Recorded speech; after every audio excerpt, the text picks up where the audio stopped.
नमस्कार दोस्तों, हमारी आज की इस कहानी का नाम है जीवन साथी। क्या मम्मी आपको घंटी सुनाई नहीं देती क्या?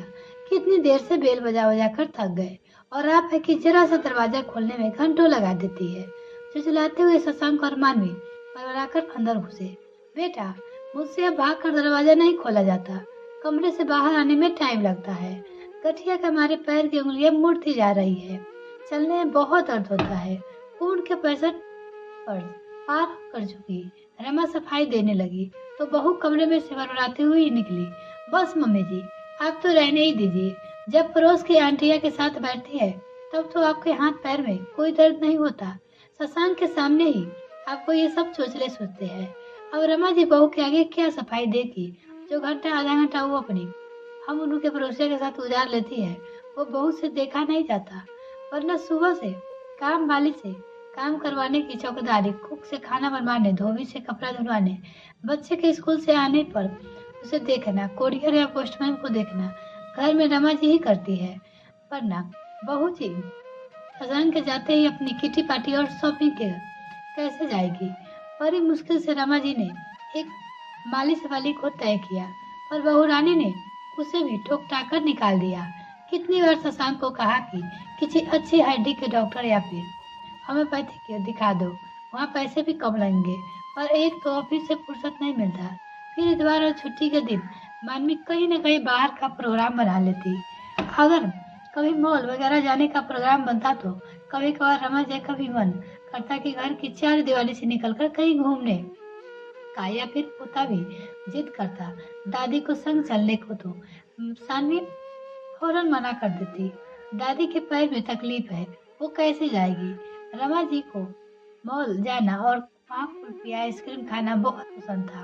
कभी वो शशांक को धीरे से कहने लगती है कि आज आइसक्रीम ले आना, तो बहू फौरन मना कर देती कि रात को खाएगी तो घुटने और पैर में दर्द से चिल्ला चिल्लाकर नींद हराम करेगी। वो बेचारी मन मसोड़ कर रह जाती। अपने कमरे की खिड़की में बैठी देखा करती कैसे एक चिड़िया ने घोंसला बनाया, कैसे कभी चिड़िया बार बार उड़कर तिनके लाए। आनन फानन में घोंसला तैयार हो गया। उन चिड़िया को देखकर उनकी दिलचस्पी में शामिल हो गया। फिर चिड़िया के अंडे और कुछ दिन बाद छोटे छोटे लाल लाल बच्चे दिखने लगे। चिड़िया उड़कर जाती, मुंह में कुछ लाती और वो अपने नन्हे नन्हे चोंच से खोलते तो रमा जी को बहुत अच्छा लगता। उन्हें देखकर रमा जी के अपने पति राकेश जी की याद आती। वो खुश के दिन याद आते उन्होंने अपने साथ बिताए थे। रमा जी के मुंह से निकल हर बात राकेश जब तक पूरी न कर लेता वो चैन से नहीं बैठते थे।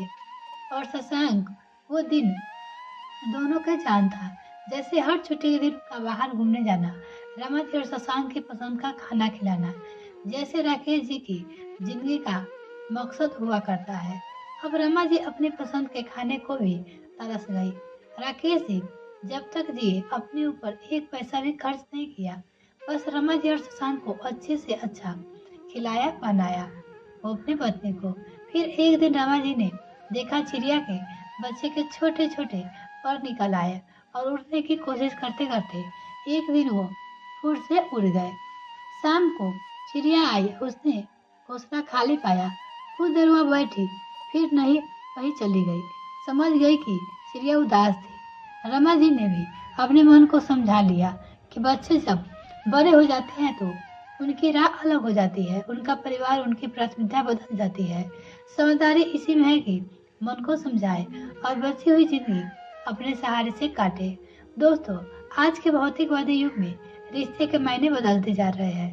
जीवन संध्या में भूल जाइए कि अपने अपने बच्चों को कितनी मुश्किल और मेहनत से अपनी जरूरतों को नकार, अपनी ख्वाहिशों को ताकि रखकर उन्हें पाला, उनकी परवरिश की।